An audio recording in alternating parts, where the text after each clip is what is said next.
I'm sorry, let me say this again. Spoiler alert if you haven't seen the show. If you have not seen this episode, go watch it. I want to apologize for any footsteps that you hear in the background. Had to bring him inside. Her too, she's down here. You can't see her. Are you trying to come up here? Okay, let's give me a round of applause because it is next week and I have posted this video. Just a few things to go over before I start my recap. Last week's video was uploaded before we found out that Elliot was coming back. Anyway, I just had to point that out. Yes, I know, I am aware. My name is Alexis. Welcome to the channel where I like to talk about my passion. We're talking about Law & Order Special Victims Unit, Season 1, Episode 2, A Single Life. This aired Monday, September 27th, 1999. Recap. We open on the probable murder of a lady named Gretchen Quinn. She's found at the bottom of her apartment building on top of a car. Olivia walks on to the crime scene. Elliot gets there. They are now investigating throughout Miss Quinn's apartment. The crime scene tells a romantic story gone wrong.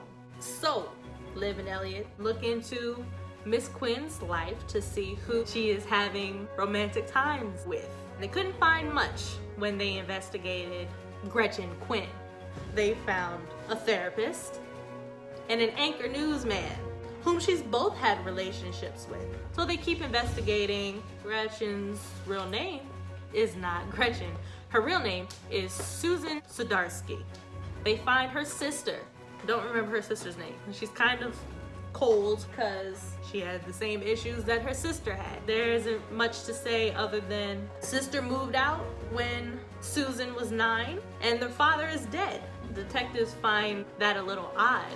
So they just keep investigating. Come to find out, the father isn't dead.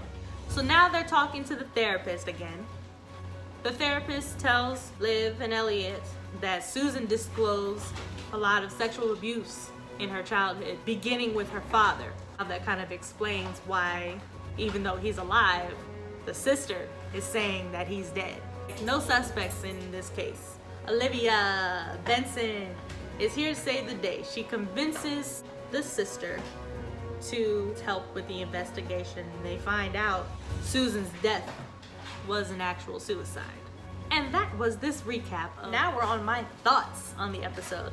It's not my thoughts on the episode. It's just the thoughts that pop into my head as I'm watching the episode. That's basically what this is. My first thought was, again, just like last week, the way people view sex crimes. Completely different now than it was back then. Crime scene investigator douche. He doesn't respect the sex crimes. Elliot gets in his face. I say, I know I didn't hear you just say that. I said, oh yeah, you better tell him. My next thought that happened in my head, I just want to point out, Liv and Elliot, we all wanted them to date so bad. This is what started it. This look right here, that look Elliot gave Liv, we knew they were supposed to be together. But then the next scene is Elliot's family, and he's a faithful man. We love a faithful man. You think they will get together?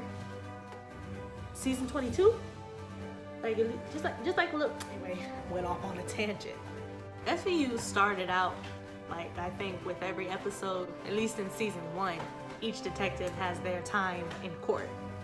That courtroom scene with Brian Cassidy's answering the prosecutor's questions about the case. He loses his composure on the stand. Fast forward 20 years. Now we know why he wasn't so comfortable with it and he lashed out. We didn't know, but we know now. Wow. I think that's the end of what I have today. See y'all next week. Bye-bye.